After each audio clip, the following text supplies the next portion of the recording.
Ito si Dr. Tony Liatson, gigil na gigil kay Recto din eh. Sabi niya, AS Recto must resign. Defunding of PhilHealth, failure to reduce excise tax on diesel and gasoline, author of EBAT, pahirap sa tao. Siya pala ang author ng EBAT. EBAT na ang daming tax sa Pilipinas eh.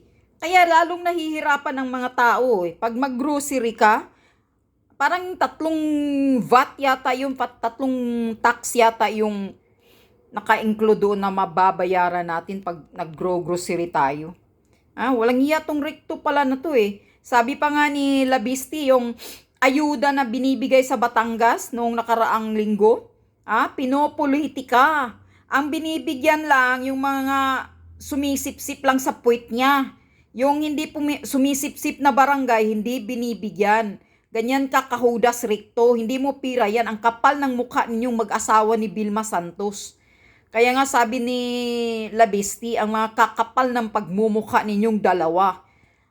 Matagal nyo na palang ginagawa yan. Pamumulitika ang pagtulong sa Batangas, sabi ni Labisti. Mga walang hiya kayo eh. Kapal ng mukha ng klaseng gobyerno to, putang ina, nakapanggigil.